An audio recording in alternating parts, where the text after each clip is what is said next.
Dah on dah tu. Dah.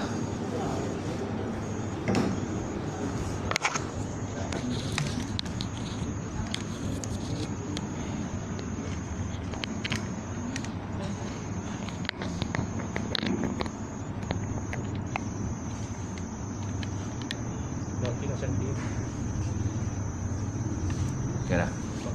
Masih.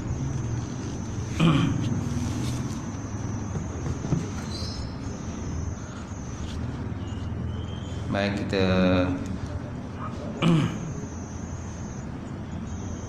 mulakan kuliah pagi ini dengan sama-sama membaca kitab ila hadratin Nabi Muhammad Mustafa Rasulullah sallallahu alaihi wasallam wa alihi kiram ashabul izam insyaallah. Al-Fatihah.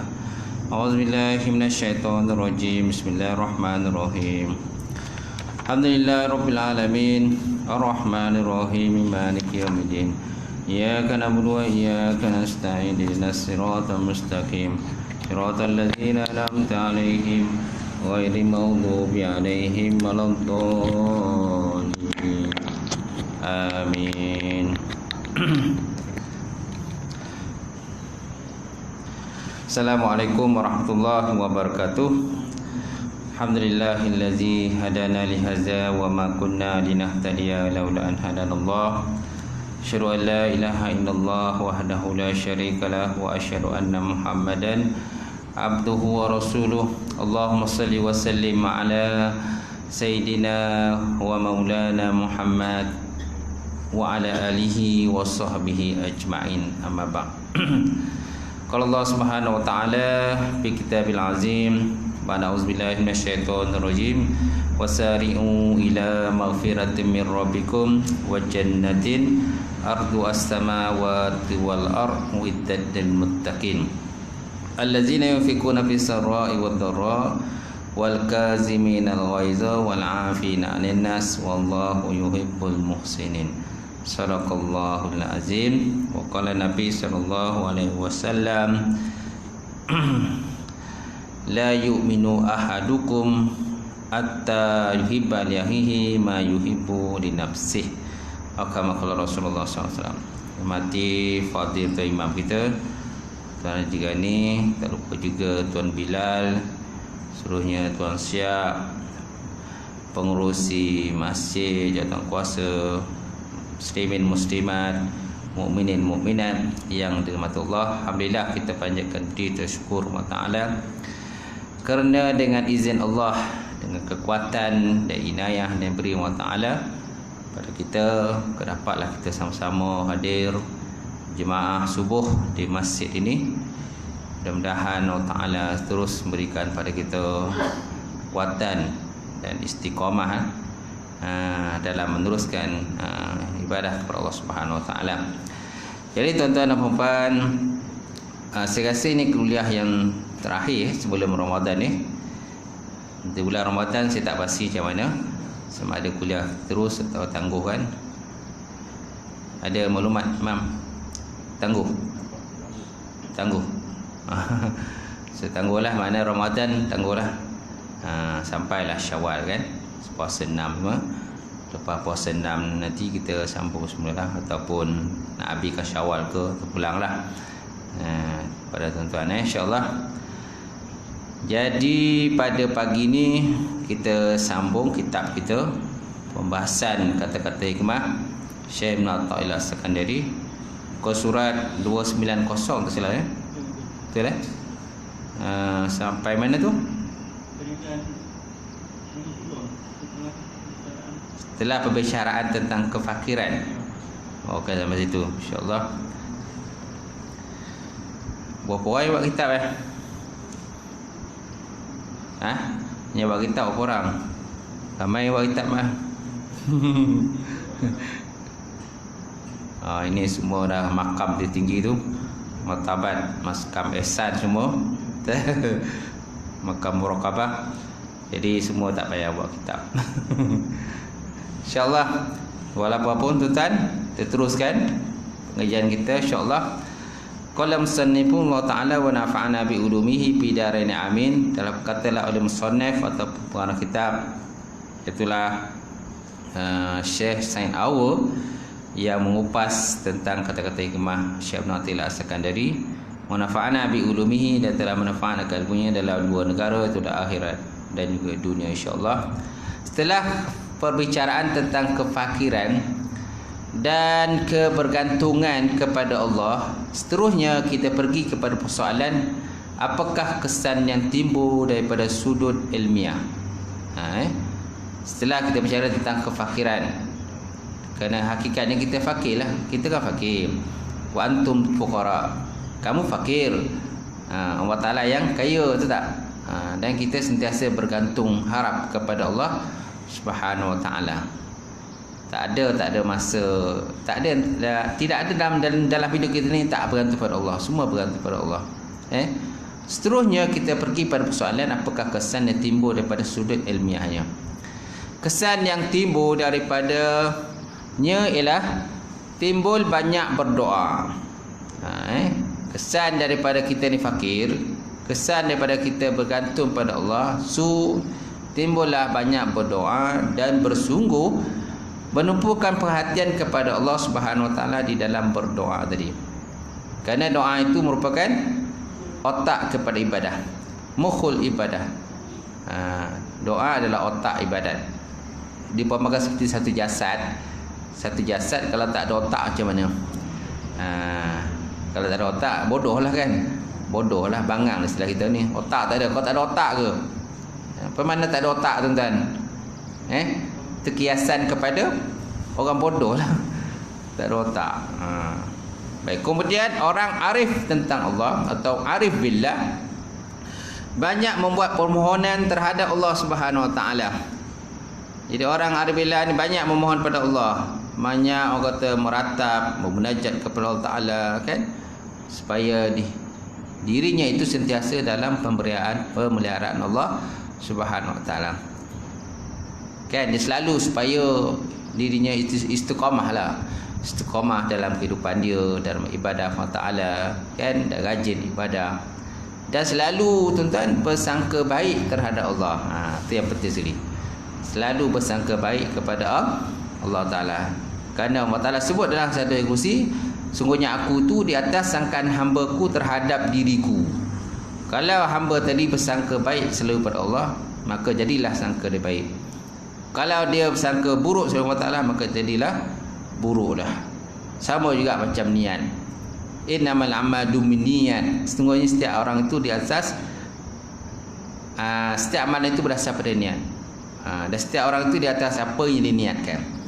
Kalau niat dia baik, maka dapatlah baik. Kalau niatnya jahat, maka jadilah jahat. Okey, itu juga dalam bab sangkaan kita terhadap Allah. Kalau kita selalu bersangka baik pada Allah, maka jadilah baik.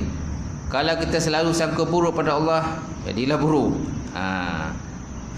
Kata Allah, aku di atas apa yang hamba-Ku sangka terhadap diriku.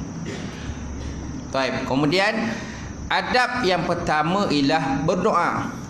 Manakala adab yang kedua ialah meletakkan kepercayaan ataupun siqah kepada Allah Subhanahu Wa Ta'ala. Siqah mana kepercayaan. Syekh menyatakan mata atlaqa lisanaka bil talabi fa'lam annahu yuridu ayyutiyaka.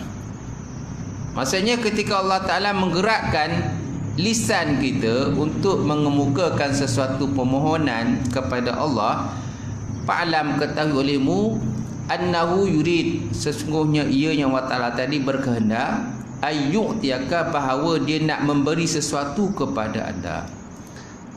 Ini kata-kata Syekh Hikam lah. Mata atlaqa lisanaka bitalabi, tak kala lidah kita tadi tergerak, dah mula bergerak, kan, untuk menuntut sesuatu kepada Allah, untuk berdoa kepada Allah Ta'ala. Fa'lam, ketahui olehmu, annahu yurid, sesungguhnya Allah Ta'ala itu berkehendak. Dari domain yang ada pada annahu tu kembalinya kepada Ta'ala lah. Sesungguhnya Allah Ta'ala itu berkehendak ayyutiyaka, memberi ia sesuatu kepada diri anda sendiri. Okay, so maknanya lidah kita itu mestilah digerakkan untuk berdoa. Tangan kita naklah digerakkan, diangkat untuk berdoa kepada Allah Ta'ala. Kalau tangan pun malas nak berdoa kepada Allah Ta'ala. Okey, malas nak angkat. Tangan bukannya cacat pun. Tangan bukan lumpuh pun. Tangan sihat, kuat. Nak doa sikit pun malas. Macam mana? Malas nak berdoa. Lidah okey. Bukan tak ada lidah, semua ada lidah masing-masing. Kalau bila bercakap tu kami petah lagi bercakap. Bila berhujah tu kami petah berhujah. Tapi dalam bab berdoa tak nak berdoa kepada Allah. Jadi macam mana Allah Ta'ala nak memberi sesuatu kepada diri seorang hamba tadi sedangkan dia malas kan berdoa kepada diri dia. Masya Allah. Seterusnya tuan Syekh menyatakan al-arif la yazulu ittiraruhu wa la yakudu ma'a ghairi qararuhu.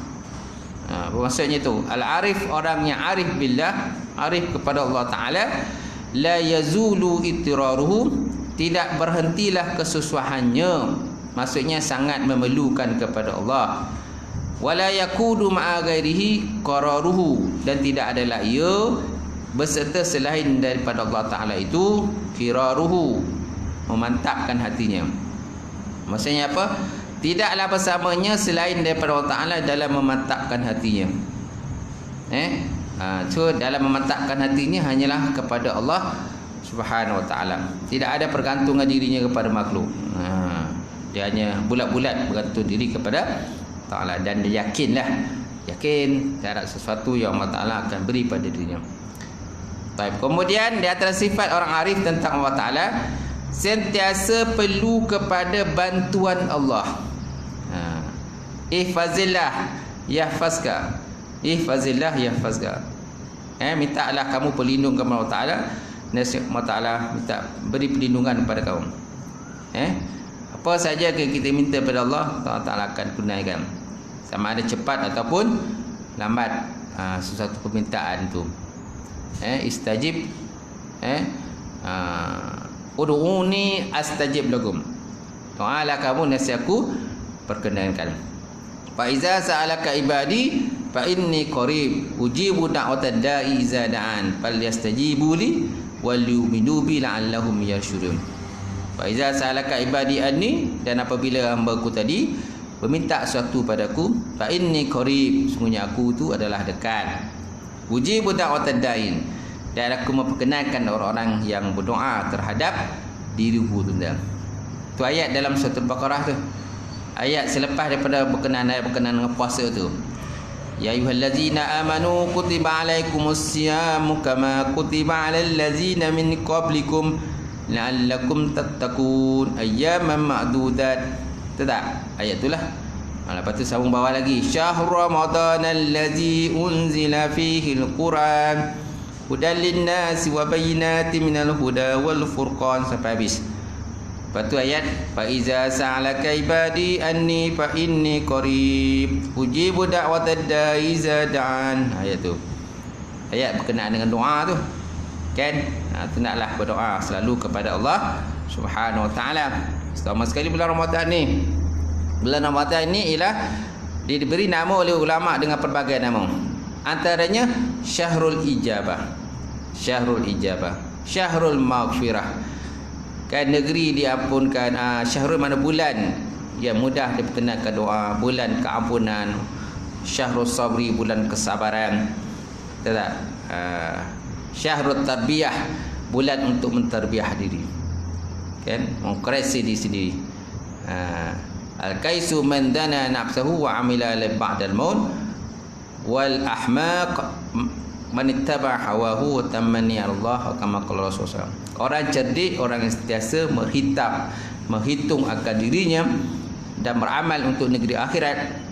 Sedangkan orang yang bodoh, ahmaq, orang bodoh, sebuah riwayat menyatakan al-ajiz, orang yang lemah, orang yang dungu, itulah orang yang selalu mengikut hawa nafsunya dan hanya berangan-angan untuk menemui Allah Subhanahu Wa Ta'ala akhirat besok. Baik, kemudian sambung lagi, perasaan yang sentiasa bergelora dalam hatinya ialah perasaan orang yang berada dalam keadaan terpaksa. Perasaan sentiasa bergelora dalam hatinya ialah perasaan orang yang berada dalam keadaan terpaksa yang tidak merasa tenang dengan sesuatu yang lain daripada Allah. Mana kalau sesuatu yang lain pada Allah Ta'ala, dia tak tenang. Tapi kalau pada Allah, tenang saja. Jadi hatinya sentiasa menumpukan diri kepada Allah Ta'ala. Kalau dalam keadaan dunia zaman sekarang kan, dengan berbagai tohmah, tribulasi, mihnah, kan macam-macam lah keadaan dalam kehidupan kita zaman sekarang ni, yang cacam rabak ni kan. Jadi kita hendaklah selalu ingat kepada Allah Ta'ala, selalu pergantungan diri kita itu kepada Allah Ta'ala.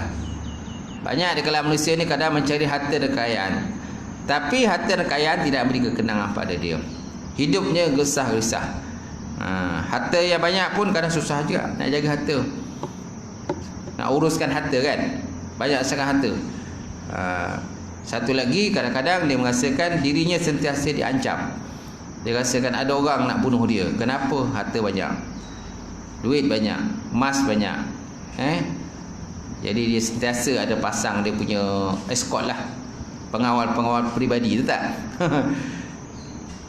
Malaikat maut tuan-tuan, dia dah kalau nak cabut nyawa ni, dia kan kira pengawal peribadi. Walaupun ada pengawal peribadi, contoh 100 orang pengawal peribadi kawal dia untuk lari daripada malaikat maut. Tak dapat juga kan. Malaikat maut akan jumpa jugalah. Walaupun macam-macam beratus pengawal peribadi yang mengawal diri dia. Walau kuntum fi burujin musayyadah, sekalipun kamu berada dalam benteng besi yang kukuh, saya malaikat maut akan datang mencabut nyawa seorang itu. Fa iza jaa ajaluhum la yasta'khiru sa'ata wa la yastaqdim. Bila sampai tempoh dan ketikanya ajal seorang tadi, tidak akan cepat sesaat dan tidak akan lambat sesaat. Baik. Jadi orang-orang yang sentiasa bergantung kepada Allah, maka dia sentiasa mendapat as-sakinah, ketenangan diri. Tak ada kesah-kesah, tak ada keluh kesah, tuan-tuan. Baik, kemudian ia tidak merasa tenang ketika berada dalam satu-satu tempat, satu-satu keadaan, dan juga ketika menghadapi sesuatu, kecuali hanyalah kepada Allah Ta'ala saja. Dia akan tenang bila sentiasa ingat kepada Allah. Ala bizikrillah tatma'innul qulub. Bukankah dengan mengingati Allah Ta'ala tadi, hati kita akan menjadi tenang. Hati kita menjadi tenang. So nak tenang macam mana? Selalu ingat kepada Allah Ta'ala lah. Nak tenang lagi macam mana? Selalu ingat kepada kematian. Aksiru min halimil lazat ya al-maut. Naklah kamu memperbanyakkan daripada mengingati kepada kematian, yang memutuskan kelazatan. Hazimil lazat, yang memutuskan kelazatan kehidupan di dunia ini.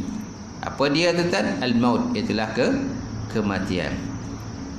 Para ulama ada menyebutkan pada dalam satu kitab, kata silahlah kitab yang dikarang Imam Qurtubi, kitab At-Tazkirah fi Ahwalil Mauta wa Umul Akhirah. Tazkirah mana peringatan dalam hal-hal berkenaan dengan urusan kematian dan urusan orang yang telah mati, dan juga urusan akhirat. Ulama menyebutkan bahawa barang siapa yang nak akhirat besok berhimpun dengan para syuhada, maka naklah dia mengingati mati itu sekurang-kurangnya 20 kali dalam satu hari satu malam. Sekurang-kurangnya 20 kali satu hari satu malam. Maka insya-Allah dia akan dapat berkumpul dengan para syuhada. Baik, seterusnya tuan, kemantapan hatinya dan kebergantungannya semata-mata hanyalah kepada Allah. Seterusnya Syekh Ibn Athaillah menyatakan, anarul zawahir bi anwaril asari wa anarus sarail bi anwami asfafihi.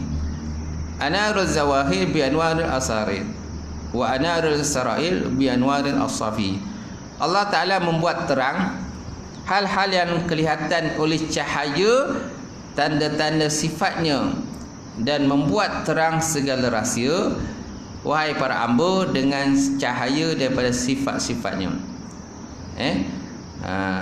Allah Ta'ala membuat terang benda-benda yang kelihatan lah. Allah Ta'ala membuat terang hal-hal yang zawahir ni, benda yang terang ni, oleh cahaya-cahaya tanda-tanda daripada sifat-sifatnya Allah Ta'ala, dan membuat terang segala rahsia. Benda rahsia ni boleh jadi terang.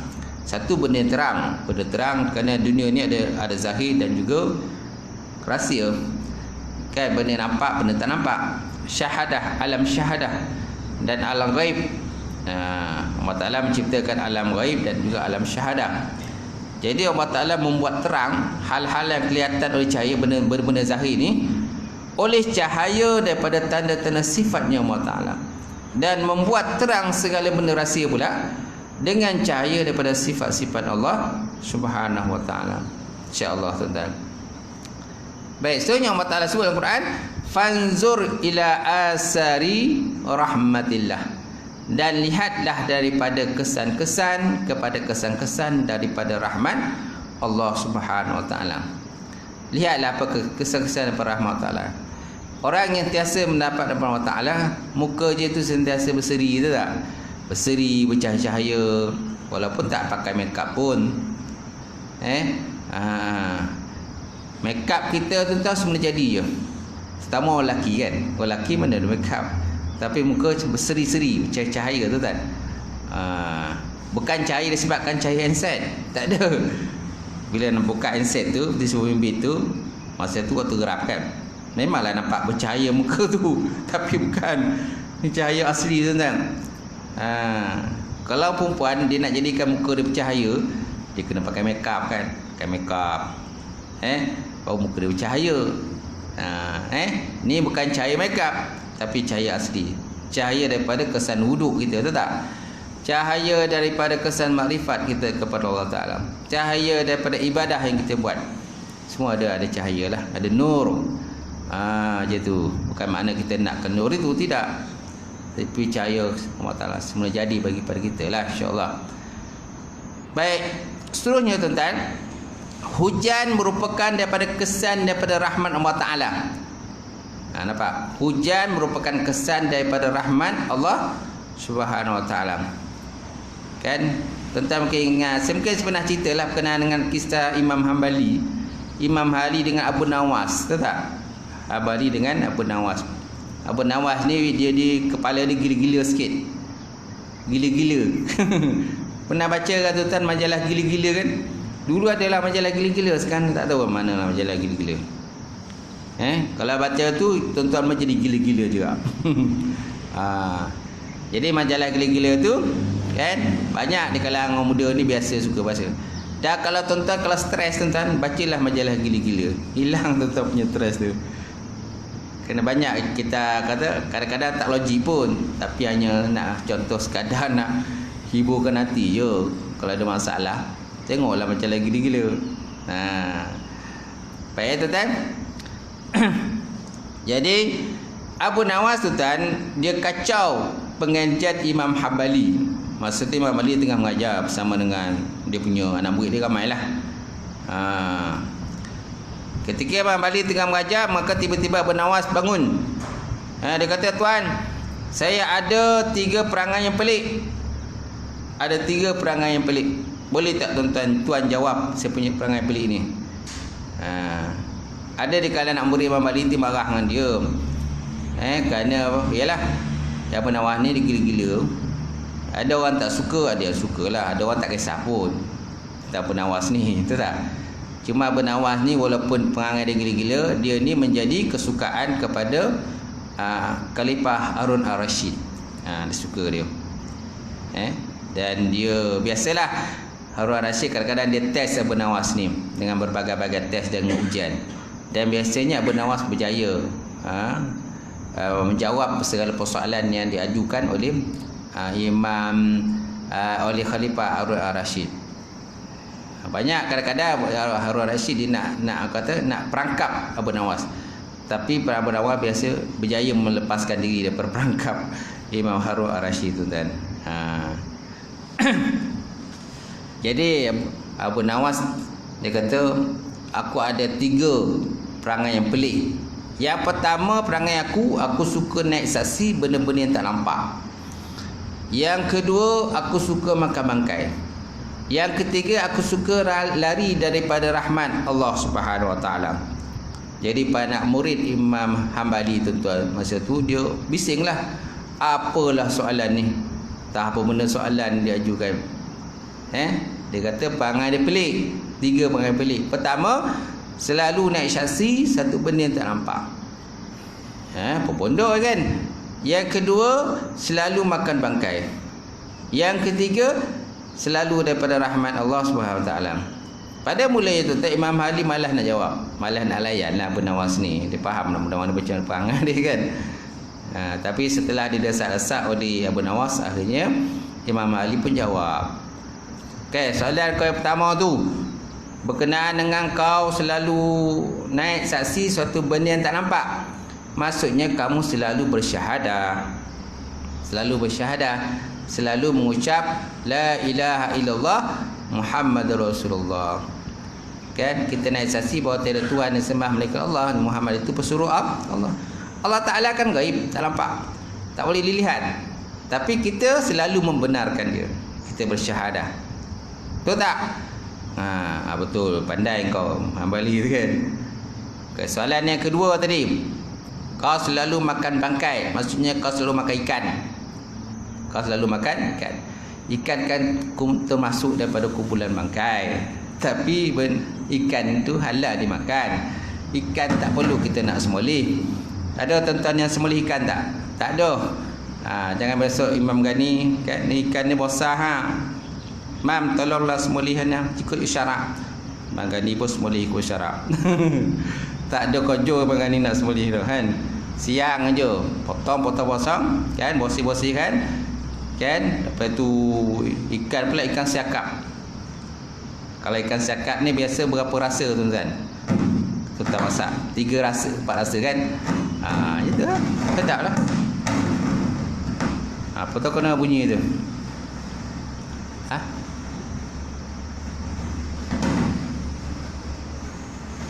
Okey. Seterusnya yang ketiga, kamu suka lari daripada rahmat Allah, maksudnya kamu suka lari daripada hujan. Kerana hujan termasuk daripada rahmat Allah Subhanahu Wa Taala. Dan kita pun biasanya kalau hujan memang kita larilah. Kecuali lah kalau kita duduk dalam kereta, kita duduk dalam rumah kita, tempat yang berbumbung, takkan kita nak lari. Tapi kalau tempat tu tak berbumbung, hujan lobek tuan-tuan, kita pun apa lagi yang kaki cabutlah. Kalau tidak akan masa aku juga. Itu maksudnya. Jadi jawapan tadi semuanya betul lah. Macam tu. Okay. Kemudian ada satu lagi soalan yang nak diajukan oleh Abu Nawas. Dia kata, wahai Imam Hambali, sesungguhnya sembahyang aku lebih baik daripada sembahyang kau. Itu soalan yang keempat. Sesungguhnya sembahyang aku lebih baik pada sembahyang kau, wahai Hambali. Jadi anak murid Imam Hambali pun dah bengang dah. Ini aku tuam kan budak Asyih ni.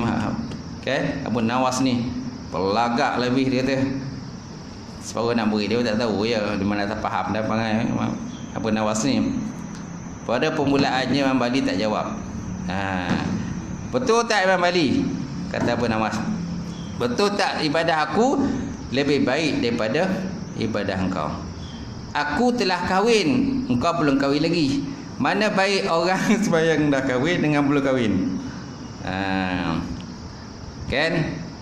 Salatum, sembahyang 2 rakaat. Rakaatain minal mutazawwiji khairun minar rakataini sab'ina rakaatan minal azbi.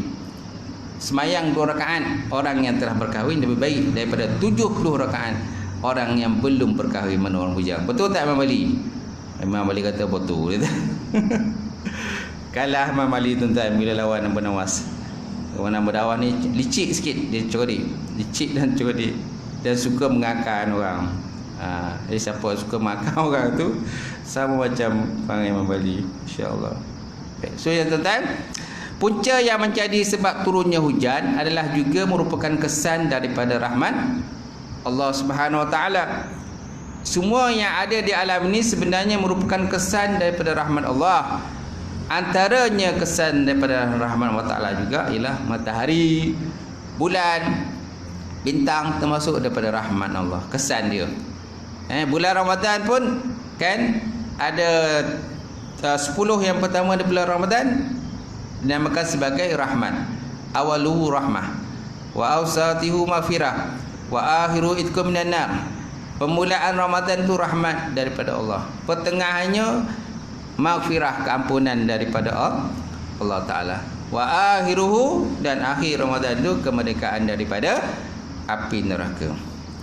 Kalau siapa yang hanya aktif saja pada permulaan Ramadan, jadi dia hanya mendapat rahmat je lah, maghfirah tak dapat. Dia sembahyang tarawih pada 10 rakaat, pada 10 Ramadan saja dia gajian datang sembahyang tarawih. Pertengahan ke Ramadan dah hilang, dah lesap, tak tahu ke mana pergi. Dan biasalah kan, masjid ni kalau permulaan Ramadan tu memang penuh, ramai, tak cukup tempat nak sembahyang. Tengoklah tempat-tempat lain kan. Tapi bila dah masuk pertengahan Ramadan tu, dah separuh kita dah hilang dah, separuh dah hilang. Kalau sebelum tu permulaan Ramadan tu ada contohnya berapa sah? 10 sah. Pertengahan Ramadan dah tinggal 5 sah je. Akhir Ramadan dah tinggal 1 sah. Paling tidak pun mungkin kalau dah malam raya tu kan, dah roket nak raya tu, mungkin 2-3 orang je lagi tinggal. Yang lain semua dah sah, tak dapat kesan lagi ke mana pergi. Besok tu kan, planet-planet ini mempunyai tabiat menyinari sesuatu dan dalam masa yang sama mempunyai tabiat tenggelam di ufuk barat. Tabiat planet kan, dia akan terbit daripada belah timur dan tenggelam di barat. Matahari terbit daripada timur, tenggelam di barat. Bulan terbit daripada timur dan bulan ni tenggelam di barat. Tahu tak? Kemudian nanti apa lagi? Kalau nak masuk Ramadan ni, orang akan tengok anak bulan dah. Al-hilal ni mana? Istilahnya apa? Al-hilal, anak bulan sabit tu. Halus kan? Halus dia. Nabi SAW berkata, "Sausumu li ru'yati waftaru li ru'yati." Puasalah kamu dengan melihat anak bulan. Waftaru li ru'yatihi, dan berbukalah kamu dengan melihat anak bulan Ramadan. Ataupun anak bulan Syawal. Kemudian bagi orang puasa itu 2 kegembiraan. Lisaimu farhatani, orang puasa ada 2 kegembiraan. Farhatun, 1 kegembiraan ketika dia berbuka, inna iftar, dan 1 kegembiraan inna liqa'i rabbih, ketika dia nak berjumpa dengan Allah Subhanahu wa taala. Siapa yang berpuasa dia tak dapat kegembiraan lah. Ataupun puasa sehari je, maka dia tak dapat kegembiraan tadi. Dia puasa itu bukan, dia buka tu bukan disebabkan oleh dia uzur apa-apa, tak ada. Sengaja buka, malas nak puasa. Malas dia puasa. Dia rasa puasa dia berat, membebankan, menyusahkan hidup dia, maka dia tak nak puasa. Puasa pun mungkin sekali je, sampai pukul 10 dah buka dah. Alasan dia penat, letih. Bagi orang yang beriman kepada Allah tak kisah berapa jam puasa pun tu tak kisah. Daripada terbit fajar sehinggalah terbenam matahari, itu tempoh kita berpuasa, tu tak. Besoknya tentang sesuatu yang disenari Allah Ta'ala dengan kesannya adalah merupakan sesuatu yang berubah. Misalnya anda melihat kepada siang hari, akhirnya matahari akan tenggelam di ufuk barat juga. Matahari tenggelam di ufuk barat. Okey. Tapi ada masa tuan-tuan, matahari kata diminta supaya matahari itu berhenti. Pernah berlaku dalam sejarah. Pada masa waktu bila tuan? Pada zaman Nabi Yusha bin Nun. Antara kelebihan daripada Yusha bin Nun ni, Yusha bin Nun ni pernah terlibat dalam satu peperangan lah melawan kafir lah. Okey. Dalam peperangan itu mereka pada hari peperangan itu berlaku pada Jumaat. Peperangan berlaku pada Jumaat. Okey. Kemudian pada hari Sabtu mereka tak dibenarkan berperang. Haram berperang mengikut pada syariat pada masa tersebut lah. Dalam peperangan itu kan, peperangan itu berlaku dalam tempoh yang lama lah, sampailah kepada waktu maghrib. Peperangan tak habis lagi. Habis maghrib sebenarnya tak boleh perang lagi. Masuk maghrib dia dah masuk hari Sabtu. Okey. maka tak dibenarkan perang lagi lah, haram lah pada ikut syariat pada masa itu. Tapi masalahnya peperangan belum habis lagi. So apa yang berlaku tuan-tuan, Nabi Yusuf bin Nun ni dia berdoa kepada Allah Ta'ala, ya Allah Tuhanku, kau berhentikanlah matahari. Kau berhentikanlah matahari ya Allah. Bagilah kemenangan kepada kami dalam peperangan tadi. Maka akhirnya matahari berhenti tuan-tuan dengan izin Allah Subhanahu Wa Ta'ala. Dan peperangan dapat dilanjutkan. Kenapa? Kerana matahari belum tenggelam lagi, kerana matahari telah berhenti. Maka akhirnya tentera Islam telah mendapat kemenangan dalam peperangan tersebut. Masya Allah tuan-tuan.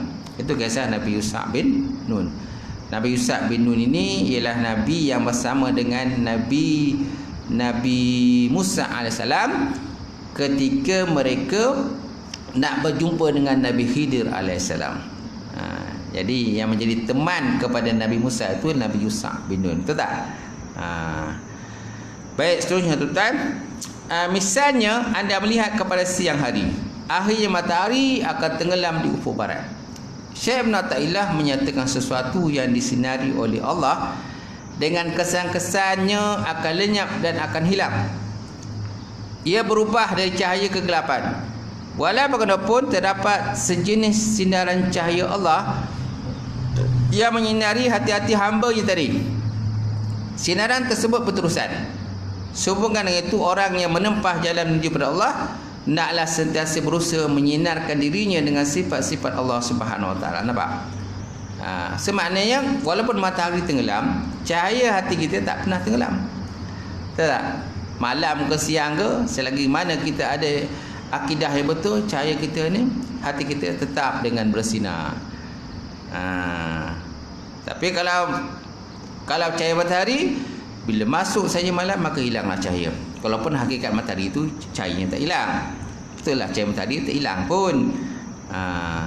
Yang hilang tu cahaya bulan lah. Betul tak? Bila malam tak adalah cahaya dia. Bulan pun dia mengambil cahaya matahari. Tanpa matahari maka bulan tak adalah cahaya dia. Kalau matahari itu memang ada cahaya dia, cuma disebabkan oleh dia tenggelam di ufuk barat, kita nampak macam cahayanya hilang. Hakikatnya cahaya matahari itu masih ada lagi, cuma disebabkan oleh terlindung daripada bumi, maka kita pun tak nampaklah akan cahaya matahari tersebut. Akan tetapi tuan-tuan, cahaya makrifat kepada Allah tak pernah hilang, kecuali Allah Ta'ala memalingkan seorang hamba tadi daripada cahayanya. Nampak? Kerana apa tuan-tuan? Kerana diri kita ni, hati kita ini sentiasa berada dalam jari jemari Allah, istilahnya jari jemari Allah Ta'ala. Jadi Allah Ta'ala boleh membalik-balikkan hati manusia. Kan, pagi beriman, siang petanglah tak beriman, atau pagi tak beriman, petang beriman. Allah Ta'ala boleh membalik-balikkan hati manusia. Sebabnya kita selalu minta pada Allah, ya muqallibal qulub sabbit qalbi ala dinika. Baik, Syekh menyatakan anarul zawahil bi anwaril asarin wa anarul sarail bi anwaril awsafihim. Allah Ta'ala membuat terang hal-hal yang kelihatan oleh cahaya. Apa yang terang? Tanda-tanda daripada sifat-sifatnya ataupun kesan-kesan daripada sifat-sifat Allah Ta'ala. Asal ni mana kesan lah, kesan-kesan daripada sifat-sifat Allah Ta'ala. Dan membuatnya terang segala-segala rahsia dengan cahaya daripada sifat-sifat Allah Subhanahu Wa Ta'ala. Kata-kata hikmah ni tuan-tuan menjelaskan tentang hati-hati yang disinari oleh Allah Ta'ala dengan cahaya-cahaya daripada sifat-sifat Allah Subhanahu Wa Ta'ala. Berdasarkan sejauh manakah bersinarnya hati, begitulah kekuatan perasaan terhadap sifat-sifat Allah Azza wa Jal. Apabila Rasulullah SAW bangun malam, baginda selalu berdoa. Antara doa yang sering diamalkan oleh baginda Nabi Muhammad SAW, Allahumma ja'al fi qalbi nura, wa fi basari nura, wa fi sam'i nura, wa an yamini nura, wa an yasari nura, wa an fawqi nura, wa tahti nura, wa imami nura, wa khalfi nura, wa ja'alli nura. Apa maksud itu tuan? Ya Allah Tuhanku, jadikanlah olehmu bagiku, hatiku nur cahaya. Wa fi basari nura, dan pada penglihatanku cahaya. Wa fi sam'i nura, dan pada pendengaranku ya Allah nur cahaya. Wa an yamini, dan daripada kananku ya Allah nur cahaya. Wa an yasari, dan daripada kiriku cahaya. Wa fauqi, dan atasku cahaya. Wa tahdi, dan bawahku cahaya. Wa amami, dan depanku cahaya. Wa khalfi, belakangku cahaya. Wa ja'al li nura, dan jadikan bagiku cahaya. Nampak? Lalu kita minta Allah Ta'ala supaya kita selalu digunakan cahaya oleh Allah Ta'ala. Boleh? Cukup sampai itulah. Banyak lagi tuan, ada lagi pembahasan lagi. Kemudian nanti ada ulasan tambahan. Sampai situlah.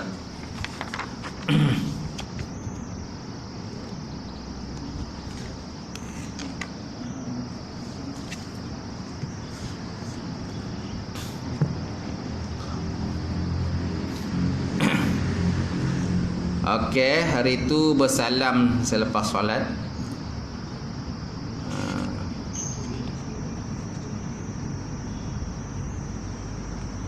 Betul tak? Menjawab keluar rumah. Bersalam selepas solat sudah?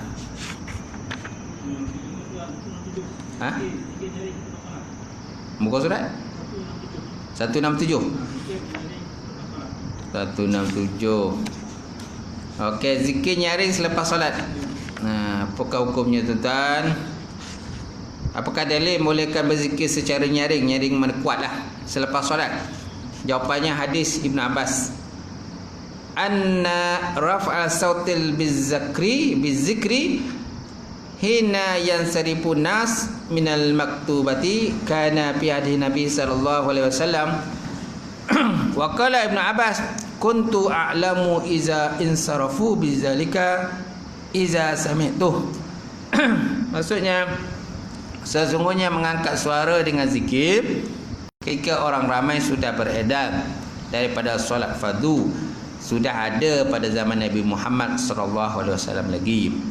Dan Ibn Abbas pernah berkata, aku mengetahui apabila mereka sudah selesai daripada solat untuk meninggalkan masjid, apabila aku mendengar mereka, aku mendengar suara mereka lah. Baik, keterangan pada hadis ini tuan-tuan. Melalui hadis ini, sebagai daripada ulama salaf, ulama terdahulu berpendapat bahawa sunat mengangkat suara dengan takbir dan zikir selepas daripada solat. Kan ada lafaz itu, anna raf'al sauti bizikri, sesungguhnya mengangkat suara dengan zikir. Kan ada kalimat di depan sekali kan, daripada hadis tadi kan, anna raf'a sauti bizikri hina yasrifun nas minal maktubati kana fi ahdin Nabi sallallahu alaihi wasallam. Sesungguhnya mengangkat suara dengan berzikir ketika berpalinglah manusia daripada sembahyang fardu itu adalah ia telah terjadi pada zaman Nabi Muhammad sallallahu alaihi wasallam lagi. So mana pada Nabi pun adalah hadis riwayat pada Abbas ini. Seluruhnya. Kemudian pendapat ulama berkenaan dengan zikir secara nyaring lepas solat. Di dalam kitab Al-Fatawa Al-Hadisiyah surat 56 disebutkan bahawa summa in kana hunaka man yata'azza bi jahrihim kal musallin aw na'imin nadaba lahumul asrar ila an qala wa qad warada anna Umar kana yajharu wa Abu Bakrin kana yasiru fasa'alahuma an-nabi sallallahu alaihi wasallam fa'ajaba kullu binahwin ma zakartuhu fa'aqarruhuma. Maksudnya tuan-tuan, kemudian jika terdapat orang yang terganggu dengan suara nyaring mereka, seumpamanya orang yang sedang solat ataupun orang yang sedang tidur, sebaiknya dibaca perlahan saja. Kalau kita zikir secara nyaring tuan-tuan, waktu tu ada orang tidur dalam musalla, dalam masjid kan, ataupun ada orang solat, okey, kalau ikut pada pendapat ini, dia kata nadaba lahumul asrar, sunat kita memperlahankan zikir tadi. Sehingga dia berkata, dan sesungguhnya telah berwarid bahawa sesungguhnya Umar membaca kuat Dan Abu Bakar pula membaca perlahan. Waqad warada anna Umar kana yajharu wa Abu Bakr kana yasiru. Sungguh telah warid, telah datang riwayat menyatakan bahawa Umar apabila dia berzikir kana yajharu, Umar tadi dia kuatkan suara dia. Umar kan biasalah suara kan kuat. Wa Abu Bakr kana yasiru, Abu Bakar pula dia memang suara perlahan. Bakar tu kalau dalam solat tuan-tuan, kalau dia baca Al-Quran dia menangis.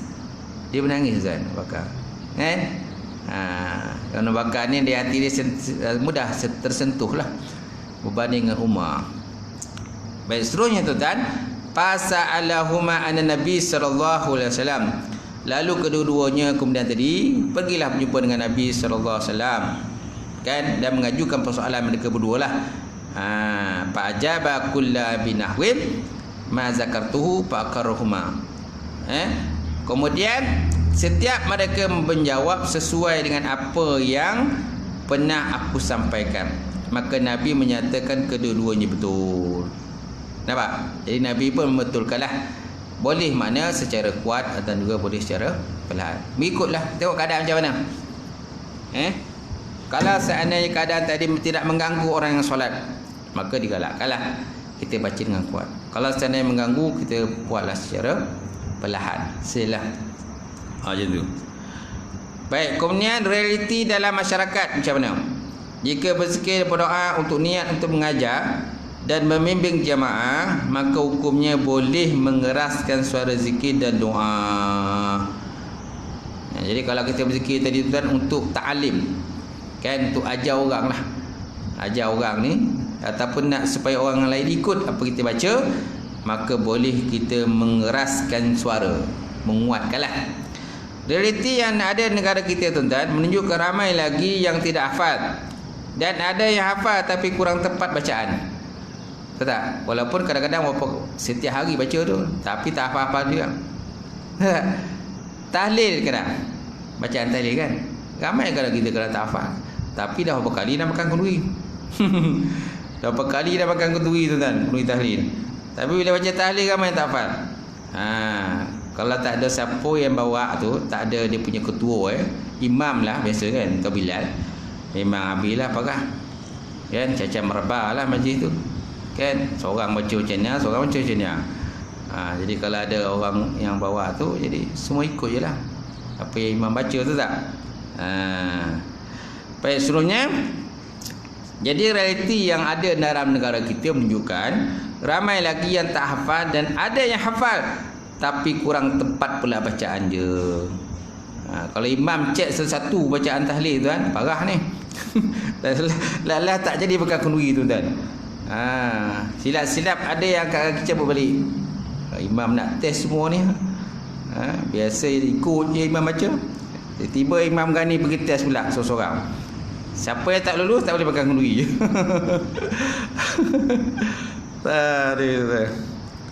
Maksudnya tuan, maka sangat bagus sekali zikir selepas solat ini dibaca dengan suara yang nyaring. Itu tujuannya.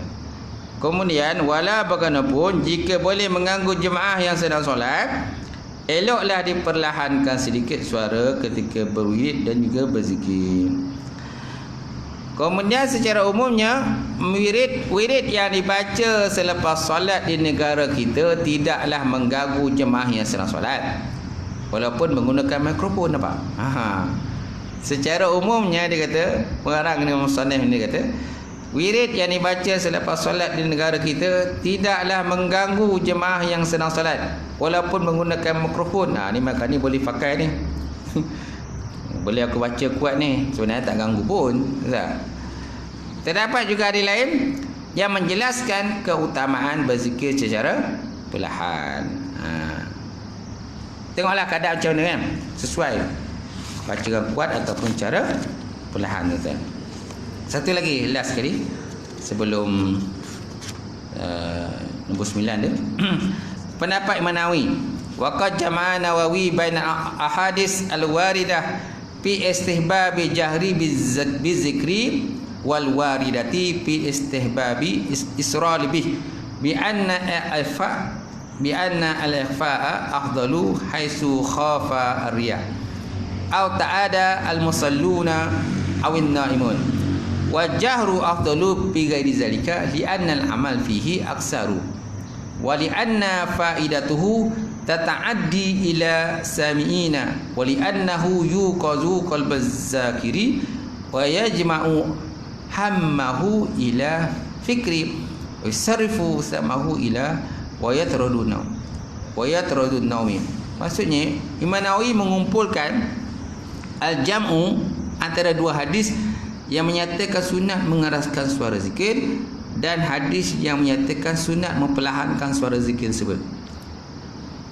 Bahawa memperlahankan zikir itu lebih afdal sekiranya ada kekhawatiran akan terjadinya riya dan boleh mengganggu orang yang solat dan juga orang yang tidur, kata Imam Nawawi. Dan mengeraskan zikir itu lebih afdal jika bukan dalam keadaan tadi, kerana melakukannya lebih banyak mendatangkan manfaat dan kebaikannya boleh sampai kepada orang yang ingin mendengar, dapat membangun hati orang yang lalai, menumpukan perhatiannya kepada zikir, memfokuskan pendengaran yang mendengarnya, dan boleh menghilangkan rasa mengantuk. Boleh menghilangkan rasa mengantuk, kata Imam Nawawi. Bolehlah kita kuatkan. Tapi kalau kita kuatkan mengantuk juga, tak apa cakap. Imam Ghani dah baca dengan kuat dah, mengantuk juga. Kalau macam tu lah hukumnya pun tak apa, hukum dah. Tidur juga dia kan. Angkek tu panggil ramai-ramai angkek campak keluar. Masya-Allah tuan. Okey, itu pendapat daripada Imam Nawawi pun boleh baca perlahan, tapi tengoklah keadaan dia, kata. Kalau contohnya kalau baca kuat tu menimbulkan zikir, menimbulkan riak. Kalau baca kuat tadi mengganggu orang yang solat ataupun orang yang tidur. Walaupun di masjid lima tak digalakkan tidurlah. Contohnya ada orang tidur, memang dia mengantuk sangat, maka dia tidur, mengganggu orang yang tidur, maka Imam Nawawi kata boleh baca secara perlahan. Tapi kalau seandainya tak ada ganggu sesiapa pun, dan nak bagi semangat pula kepada orang yang mendengar tadi kan, dan orang mendengar tadi boleh dapat ikut pula apa yang kita baca, okey, maka digalakkan kita baca dengan kuat. Boleh baca dengan kuat, insya-Allah. Habis sampai situlah, akan datang sama lagi berdoa secara berjamaah.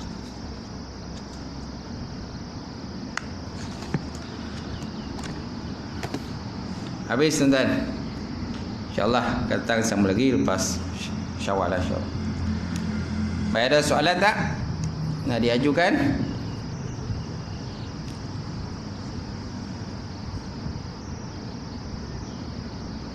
Tak ada? Okey, tak ada, insya-Allah. A'udzubillahi minasyaitonir rajim. Bismillahirrahmanirrahim.